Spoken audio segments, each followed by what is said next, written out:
Welcome back to progressive classes. आज हम UP special current affairs को कंटिन्यू करेंगे। आपसे एक अपील है, इसको रिक्वेस्ट भी मान सकते हैं। प्लीज़ आप लोग जो वीडियोस देखते हो उसको चैनल को सब्सक्राइब करिए, that is progressive classes. Videos को लाइक करिए। अगर आपको वीडियोस से कुछ भी फ़ायदा मिल रहा है तो आप उसे अपने फ्रेंड्स ग्रुप में शेयर करिए और कलीग्स में शेयर करिए। So thank you. अब कंटिन्यू करते हैं लेक्चर। तो फर्स्ट है news, Indian road congress to be held in Lucknow. ठीक है, फर्स्ट टाइम ये हुआ था 1985 में, लखनऊ में ही हुआ था। इंडियन रोड कांग्रेस को बनाया गया था for the maintenance of road and introducing new technology. तो इंडियन रोड कांग्रेस जो है ये बना था 1934 में on the recommendation of Jayakar committee. और इसका मेन एम था to develop roads in India. ठीक है, और ये रजिस्टर्ड है अंडर सोसाइटीज रजिस्ट्रेशन एक्ट 1860। फिर नेक्स्ट न्यूज़ है हमारा स्वच्छ सर्वेक्षण 2022। Ghaziabad got first place in state में फर्स्ट प्लेस है। अगर ओवरऑल कंट्री में देखा जाए तो 12th प्लेस पर है। आगे देख लेते हैं और कौन कौन से सिटीज़ है। गाजियाबाद फर्स्ट पे है। ठीक है, और कौन सी कैटेगरी में? More than 1 million. ठीक है, पॉपुलेशन की कैटेगरी में है। गाजियाबाद के बाद जो है मेरठ है, मेरठ के बाद प्रयागराज, 4th नंबर पे लखनऊ, 5th पे वाराणसी, आगरा, कानपुर। ठीक है, ये मोर देन 10 लाख पॉपुलेशन की कैटेगरी में है। अब गाजियाबाद और मेरठ जो है दो ऐसे सिटीज़ हैं यूपी के जो टॉप 15 में है। तो गाजियाबाद जो है वो 12th नंबर पे है एंड मेरठ जो है वो 15 नंबर पे है। ठीक है, इंदौर इस बार भी जो है 1st नंबर पे है। अगर देखा जाए पॉपुलेशन ऑफ 1 लाख से 10 लाख के बीच में, ठीक है, 1 लाख से 10 लाख के बीच में देखें तो नोएडा जो है 5th नंबर पे है पूरी कंट्री में। ठीक है, एंड नंबर 1 पे है स्टेट में, 2nd पे है अलीगढ़, 3rd पे मथुरा, फिर फिरोजाबाद एंड देन गोंडा। ठीक है, अपार्ट फ्रॉम नोएडा, अलीगढ़ और मथुरा ये तीनों मिला के टॉप 100 में है। ठीक है, ये और इसके अलावा कोई भी टॉप 100 में नहीं है यूपी में। यूपी जो है, यूपी के अगर ओवरऑल रैंक देखी जाए तो ये है 10th और 2021 में इसकी रैंक 6th थी, तो मतलब इस बार और डिक्रीज हो गई है। और अगर with less than 1 lakh population में देखें, मतलब 1 लाख पॉपुलेशन से कम, 1 लाख कम पॉपुलेशन में देखें तो बिजनौर जो है 1st प्लेस पे है गंगा सिटी में, वाइल वाराणसी जो है 2nd प्लेस पे है गंगा सिटीज की कैटेगरी में। ठीक है, फिर लखनऊ कैंटोनमेंट बोर्ड जो है वो है आपका best city for innovation and best practices के लिए, इनोवेशन और बेस्ट प्रैक्टिसेस के लिए आपका लखनऊ कैंटोनमेंट है। लखनऊ कैंटोनमेंट जो है 1st प्लेस पे है। नेक्स्ट न्यूज़ है, proposal to invest ₹19,000 crore in Uttar Pradesh green energy sector. कितने का इन्वेस्टमेंट है? 19,000 करोड़ का स्टेट एनर्जी सेक्टर में। किसके साथ हो रहा है? ग्रीनो एंड JSW ग्रुप के बीच में। ठीक है, इसको जो क्या बोलते हैं, इसमें बस इतना ही न्यूज़ है, इसके अलावा इसमें कुछ ज़्यादा इंपॉर्टेंट नहीं है, बाकी मेंस के लिए है। नेक्स्ट देखते हैं इंटरनेशनल अभिधम्मा डे। ठीक है, ये सेलिब्रेट किया गया था October 9 को। कहाँ पे? गौतम बुद्ध यूनिवर्सिटी, ग्रेटर नोएडा में। तो प्लेस आप याद रखिएगा। किसने कंडक्ट किया था इसे? मिनिस्ट्री ऑफ कल्चर ने। यहाँ पे देखिए मिनिस्ट्री ऑफ कल्चर। ठीक है, और इसमें जो डेलीगेट्स थे तो वो ऑब्वियस ही बात है जहाँ पे बुद्धिज्म फॉलो होता है वहाँ के तो रहेंगे, जो तो जैसे वियतनाम हो गया, लाओस हो गया, Cambodia, Thailand, China, South Korea, Bhutan, then Taiwan, Romania, Korea and then Afghanistan, Nepal, Mongolia, Myanmar, Sri Lanka and United State, ये सब ने पार्टिसिपेट किया था इंटरनेशनल अभिधम्मा डे में। फिर उसके बाद है कि फॉर द फर्स्ट टाइम 2017 में योगी आदित्यनाथ जो हमारे चीफ मिनिस्टर हैं वो म्यांमार गए हुए थे, जबकि एक फॉलोवर है बुद्धिज्म को वहाँ फॉलो किया जाता है, तो वहाँ पे वो फर्स्ट टाइम गए थे फॉरेन ट्रिप पे 2017 में। फिर जो सिर्फ अगर देखा जाए गौतम बुद्ध के नाम पे एक और द ओनली यूनिवर्सिटी जो है वो है गौतम बुद्ध यूनिवर्सिटी, जो है गौतम बुद्ध नगर डिस्ट्रिक्ट में। बाकी इंडिया में उनके नाम से कोई भी यूनिवर्सिटी नहीं है।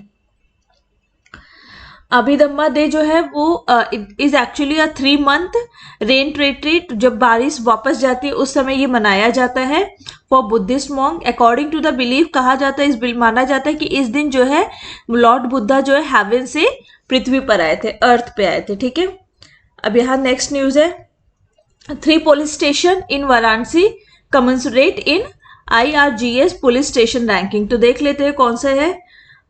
ये है वाराणसी का, बताती हूँ, Adampur and Dashashwamedh police station. ठीक है, इनको IGS डिस्पोजल रैंकिंग में फर्स्ट प्लेस पे है ये। और इन्होंने कौन सी कैटेगरी में, क्योंकि ये जो है ये जो कंप्लेंट्स वगैरह होते हैं, जो टाइम बाउंड मैनर पे जो भी कंप्लेंट्स होते हैं उनको डिस्पोज कर देते हैं, वो जल्दी सॉल्व कर देते हैं, उस कैटेगरी में ये लोगों को मिला है। 2 स्टेशन है, आदमपुर एंड दशवमेधा। ठीक है, 2 है। नेक्स्ट है हमारा central government approve 8 new projects for Uttar Pradesh. तो सेंट्रल गवर्नमेंट ने 8 न्यू प्रोजेक्ट्स जो है उत्तर प्रदेश में under national mission for clean Ganga project के अंडर में 8 न्यू प्रोजेक्ट्स जो है उसे मान्यता दी है कि स्टार्ट किया जाएगा, इंक्लूडिंग सीवरेज मैनेजमेंट। तो यहाँ पे जो है पहले हम देखेंगे, यहाँ पे जो है 4 बायोडाइवर्सिटी पार्क्स बनाया जाएगा इसी के अंडर में। तो वो कौन कौन से हैं, कहाँ बनाया जाएगा? हापुड़, बुलंदशहर, बुदाऊं, मिर्जापुर। ठीक है, हापुड़, बुलंदशहर, ये बदाऊं होना चाहिए, मिर्जापुर। ठीक है, उसके बाद यहाँ देखते हैं क्या क्या नाम है सबके। मोहनपुर बायोडाइवर्सिटी पार्क, ये कहाँ है? मिर्जापुर में। Ramghat biodiversity Bulandshahr, Alamgir biodiversity park Hapur and Ujhani biodiversity park Badaun. तो याद रखेंगे मोहनपुर से मिर्जापुर याद रख लीजिएगा, राजघाट बायोडाइवर्सिटी से बुलंदशहर, आलमगीर हापुड़। अच्छा बताइए आलमगीर के किस लिए फेमस है? किसी को याद है तो आप बताइएगा कमेंट में। चलिए ठीक है, उज्जैनी बायोडाइवर्सिटी पार्क बदायूं। वैसे मैं बता देती हूँ आपको, आलमगीर जो है इंडस वैली सिविलाइजेशन का ईस्टर्न मोस्ट साइट है जो हिंडन रिवर के पास है। ठीक, एक बार मैं और रिपीट कर देती हूँ इसको। मोहनपुर जो है biodiversity park Mirzapur, Ramghat biodiversity park Bulandshahr, Alamgir है आपका हापुड़ और उज्जैनी जो है आपका बदायूं। तो ये 4 आप याद रखिएगा।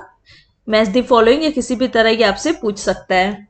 अब देखिए हर डिस्ट्रिक्ट में जो है, हर विलेज में जो है एक हॉर्टिकल्चर मॉडल डेवलप किया जाएगा हर ब्लॉक में, ताकि उससे जो है ये क्या बोलते हैं, हाँ, पोटैटो प्रोडक्शन इंक्रीज होगा और जो फर्टाइल लैंड है, जो वैकेंट फर्टाइल लैंड है, उसका यूज हो पाएगा।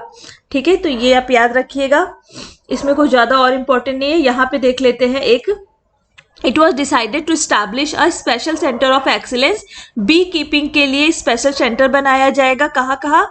लखनऊ, बाराबंकी, हापुड़, पाली। ठीक है, पाली हाउस कहाँ पे, एक बार फिर से देख लेते हैं कहाँ पे बी कीपिंग बनाया जाएगा। हाँ, तो आप देख लीजिए बी कीपिंग के लिए कहाँ कहाँ, Lucknow, Barabanki, Kanpur, Hapur and poly house. तो ये याद रखिएगा बी कीपिंग के लिए कहाँ कहाँ बनाया जाएगा। ठीक है, फिर जागृति Yadav of Lucknow became UK high commissioner for a day. तो वहाँ पे एक कंपटीशन हुआ था ब्रिटिश एम्बेसी में, जहाँ पे जो विनर थी वो जागृति यादव थी। तो उनको एक दिन के लिए जो है हाई कमिश्नर अपॉइंट किया गया था। ठीक, ये आप याद है। और ये 6th नंबर की है, मतलब इससे पहले भी 5 लोग जो है विनर रह चुके हैं। जागृति यादव। फिर आते CM Yogi wins India of the year award. Media group ने एक सेरेमनी ऑर्गेनाइज किया था और उसमें अवार्ड का नाम है Indian of the year award, जिसमें योगी आदित्यनाथ को जो है India of the year award मिला है।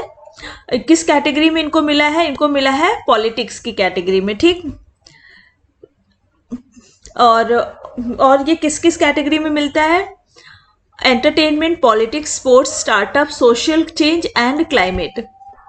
पंजाब के और भी लोगों को मिला है, और ये है पंजाब के चीफ मिनिस्टर भगवंत मान, union finance minister Nirmala Sitharaman, union health minister Mansukh Mandaviya. ये 4 लोगों को मिला है। ठीक है, याद रखिएगा। अब यूपी का तो याद ही रखिएगा, सीएम जी को। New tourism policy of Uttar Pradesh tourism department, तो ये कब आया है? 12 अक्टूबर 2022। बाकी इसमें कुछ भी अभी ऐसा नहीं है जो आपको बताया जाए, मतलब प्रीलिम्स पॉइंट ऑफ व्यू से। बस किस तरह से डेवलप, कैसे हम टूरिस्ट को अट्रैक्ट कर सकते हैं, और जो हमारी ये वेडिंग डेस्टिनेशन है उसको और अच्छे से इम्प्रूव कर सकते हैं, वो डेस्टिनेशन वगैरह, वही सब है इसमें। ठीक है, तो as a prelims point of view से बस आप इसके डेट याद कर लो कि 12 अक्टूबर 2022 को आया था। Uttar Pradesh got the category of achiever in logistic ease, तो जो logistic is across different state का जो रिपोर्ट आता है, सर्वे रिपोर्ट, उसमें जो है उत्तर प्रदेश को अचीवर कैटेगरी में रखा गया है। और यहाँ देख लेते कि अचीवर कैटेगरी में कौन कौन है। तो उसके बाद है Uttar Pradesh, Punjab, Himachal Pradesh, Uttarakhand, and then Telangana and Andhra Pradesh. और अगर हम देखें मूविंग टूवर्ड्स अचीवर में, ठीक है, मूविंग टूवर्ड्स अचीवर में Kerala, then Madhya Pradesh and then Rajasthan.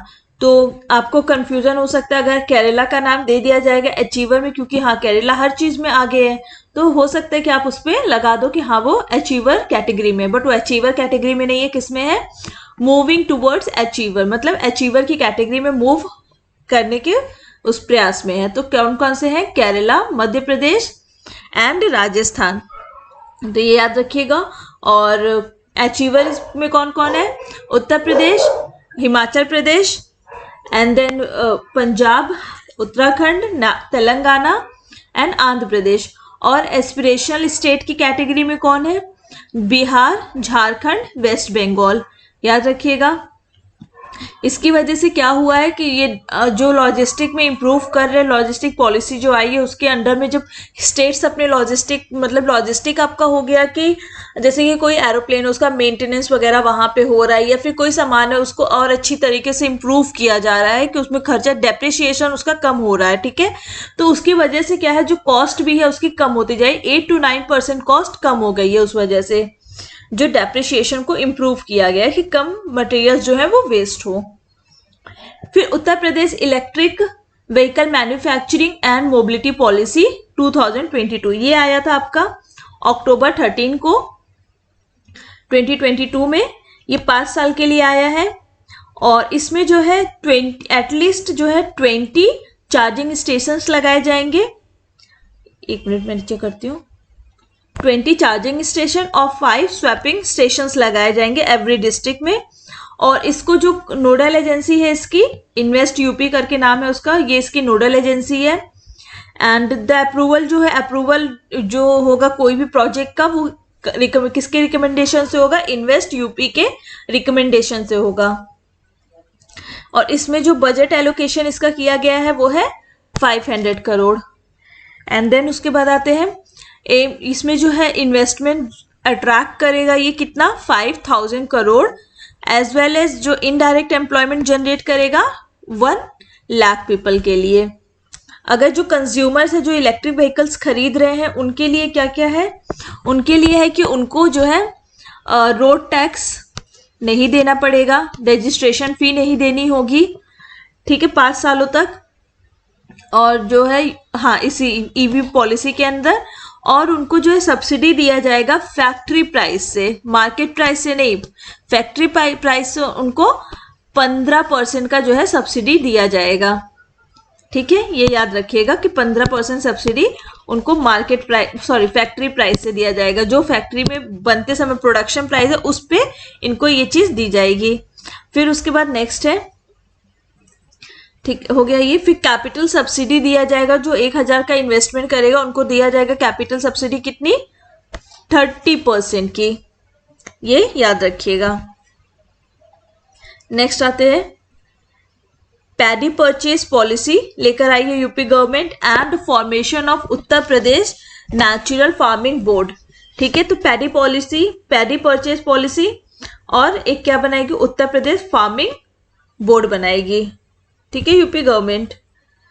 तो अब देख लेते हैं कि उनमें minimum support paddy policy, paddy purchase policy में उन्होंने कितना मिनिमम सपोर्ट रखा है।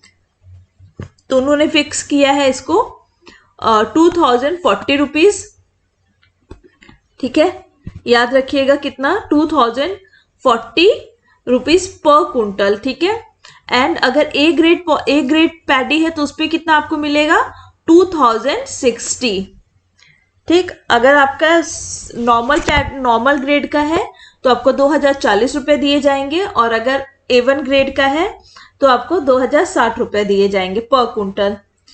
और इसका जो है ऑनलाइन रजिस्ट्रेशन इस पॉलिसी के अंदर मैंडेटरी है कि आपको ऑनलाइन परचेज का जो है, पैडी परचेज को ऑनलाइन रजिस्ट्रेशन करवाना मैंडेटरी है। मैंडेटरी वर्ड याद रखिएगा, ठीक है, क्योंकि बीच बीच में क्वेश्चंस में ऐसे दे देता है तो हमें लगता है अरे होगा नहीं, मैंडेटरी नहीं होगा, ऐसी चीजें, ठीक।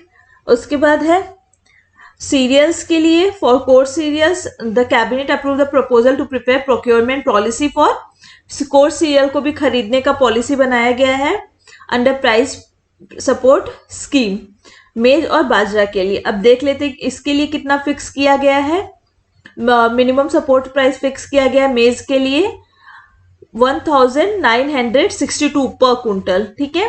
एंड बाजरा के लिए फिक्स किया गया है 2350, तो ये याद रखिएगा।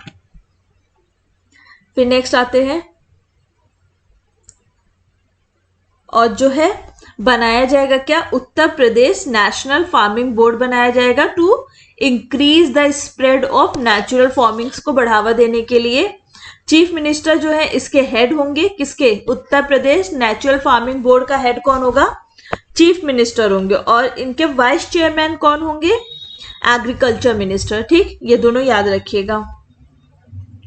फिर cabinet approves new textile and apparel policy, ठीक है। अब ये देख लेते हैं ये लेकर आए हैं, कब आया ये पॉलिसी, 13 अक्टूबर 2022, ठीक है, ये पॉलिसी आया है, बस आप इतना याद रखो, और इसमें कुछ ज्यादा पॉइंट नहीं है प्री के लिए, यहाँ पे जो पॉइंट्स है वो मैं आपको बता देती हूँ। ये कब तक इफेक्टिव रहेगा, 5 इयर्स के लिए है ये, और इसमें जो है पॉलिसी 5 इयर्स के लिए, policy will increase the investment in the state, और जो है ये 3 लाख जॉब, ऐसा कह रहे हैं कि 3 लाख जॉब अपॉर्चुनिटीज भी मिलेंगी। इस पे कैपिटल सब्सिडी आपका दिया जाएगा 25% आपका कैपिटल सब्सिडी होगा, और 5% जो है आपको कैपिटल ग्रांट मिलेगा टेक्सटाइल पे, और जो मध्यांचल वाला रीजन है वहां पे 10% मिलेगा, और कैपिटल सब्सिडी लिमिट जो होगी वो 100 करोड़ पर यूनिट, ठीक है, इतना उस पे अगर आपकी लिमिट इतनी है तो आपको कैपिटल सब्सिडी भी मिलेगी। अब देख लेते हैं Uttar Pradesh dairy development and milk product promotion policy, तो ये लेकर आई है कब गवर्नमेंट, 13 अक्टूबर 2022 में, ठीक है। उत्तर प्रदेश कौन सा क्या है, Uttar Pradesh dairy development and milk product promotion policy 2022 by abolishing, किसको एबॉलिश कर दिया, जो अर्लियर इनका 2018 का था, that is Uttar Pradesh milk policy, जो 2018 में लेके आए थे उसे एबॉलिश करके उसको रीनेम करके कौन सी आ गई है, Uttar Pradesh dairy development and milk product promotion policy. अब इसके पॉइंट्स देख लेते हैं जो इंपॉर्टेंट है, ये है, देखिए, इट्स मेन ऑब्जेक्टिव की एनकरेज किया जाएगा establishment of milk based industry, ठीक है, और इन्वेस्टमेंट टारगेट कितना है इसका, 5000 करोड़। फिर नेक्स्ट, और इसमें भी है, इन्होंने बोला है अंडर दिस पॉलिसी क्या होगा कि 1.25 लाख न्यू जॉब्स जो है डायरेक्टली और इनडायरेक्टली क्रिएट होंगे। अब ये कितना क्रिएट होगा वो तो गवर्नमेंट ही जाने, ठीक है। फिर GI महोत्सव इनॉग्रेटेड, तो ये कहाँ पे इनॉग्रेट किया गया है, वाराणसी में, कहाँ पे, दीनदयाल हस्तकला संकुल एट बड़ा लालपुर इन वाराणसी, वहां पे GI महोत्सव ऑर्गेनाइज किया है। अब इसमें देख लेते हैं कि यहाँ पे बताया गया कि काशी को जो है as a cultural capital SCO वालों ने डिक्लेयर किया है, ठीक है, काशी।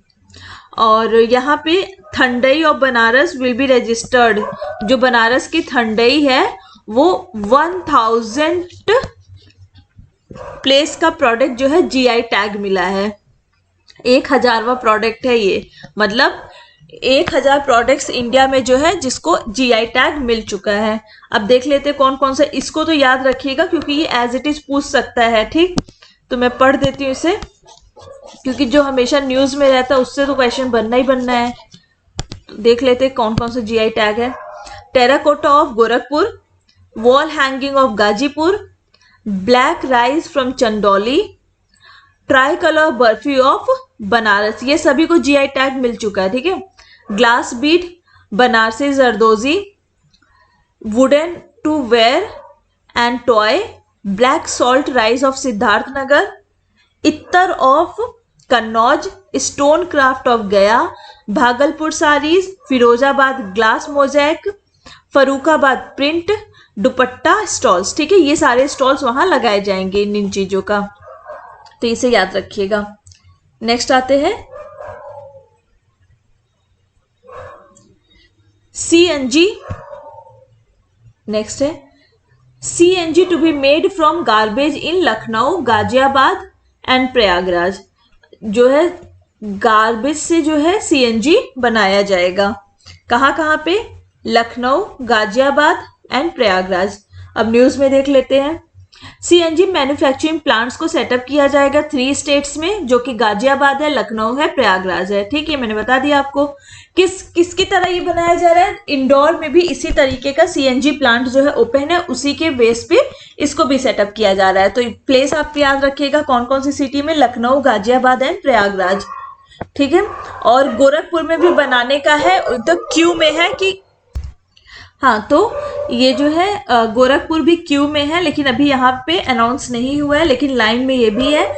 इससे जो है 34,000 सीएनजी जो है पर डे जो है प्रोड्यूस होंगे, 34,000 KG of CNG per day produce होगा, और अबाउट 1000 टन ऑफ वेस्ट जो है इसमें डेली यूज होगा। तो सोचो आप वेस्ट कितना कम हो जाएगा।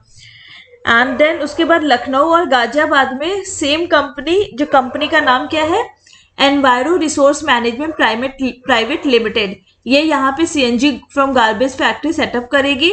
वाइल प्रयागराज में Indo एनवायर integrated solution limited company जो अपना यहाँ पे सेटअप करेगी। तो आपको प्लेसेस याद हो गए, लखनऊ, गाजियाबाद, प्रयागराज। गोरखपुर का भी नाम है, लेकिन अभी वो उसमें एज अ प्रोसेस में है वो, ठीक है।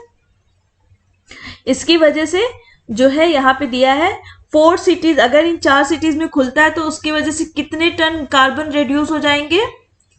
2.50 लाख टन कार्बन रिड्यूस होंगे एनवायरमेंट से, ठीक है, इन 4 सिटीज में ही खुलने पर ये जो गार्बेज यूज होगा।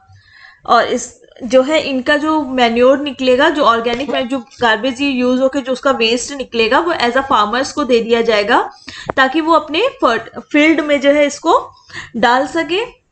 इसकी वजह से क्या होगा, एक तो सॉइल की फर्टिलिटी इंक्रीज हो जाएगी, प्लस जो केमिकल फर्टिलाइजर्स का यूज होता है वो रिड्यूस हो जाएगा, ठीक है, कम हो जाएगा वो। फिर 15 CHCs in Uttar Pradesh to run on PPP model.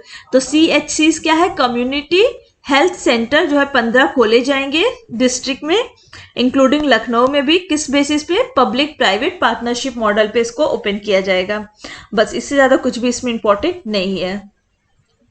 Uttar Pradesh announces textile and apparel policy, ये देख लेते हैं। पहले तो देख लेते हैं कि ये कब आया, ठीक है। तो ये आपका आया है, यहां देखिए, अक्टूबर 13, 2022। और इसका मेन ऑब्जेक्टिव क्या है? To establish the state as a global level apparel, मतलब स्टेट को जो है ग्लोबल लेवल पे प्रमोट करने के लिए उसके टेक्सटाइल इंडस्ट्री को, ठीक है, यही है।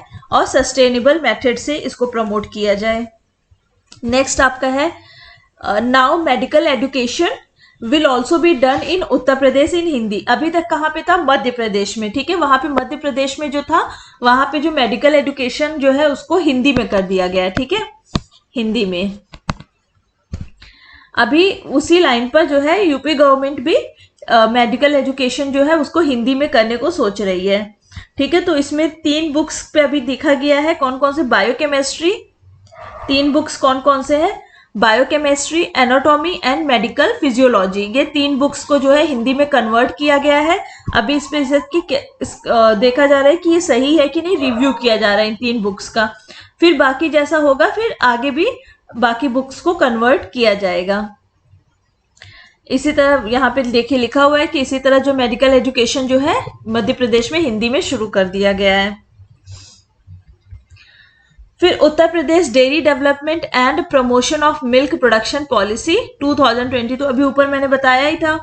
इसमें देख लेते क्या है कि 10 to 20% जो है मिल्क प्रोसेसिंग इंक्रीज किया जाएगा 10 से 25% तक, and increase the milk available market में, और मार्केट में कितना, पहले 44 था, अभी 65% की मार्केट में अवेलेबिलिटी रहे उसकी। ठीक है, ये है इसमें पॉलिसी में।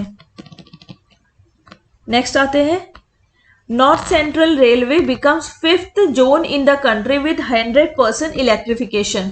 ठीक है, तो नॉर्थ सेंट्रल रेलवे जो है उसको 100% जो है उसको इलेक्ट्रीफाइड कर दिया गया और ये 5th जोन है। ठीक है, बाकी के आउट ऑफ एट प्रेजेंट देखेंगे जितने भी हमारे 18 जो है जोनल रेलवे है, ठीक है, उसमें से 4 जो है वो जो है इलेक्ट्रीफाइड हो चुके हैं 4। ठीक है, कौन कौन से हैं, ईस्ट कोस्ट रेलवे भुवनेश्वर, बाकी है आपके eastern railway, west central railway and south central railway. ठीक है, और अभी कौन सा ज्वाइन हो गया है, नॉर्थ सेंट्रल रेलवे, इसको भी इलेक्ट्रीफाइड कर दिया गया है।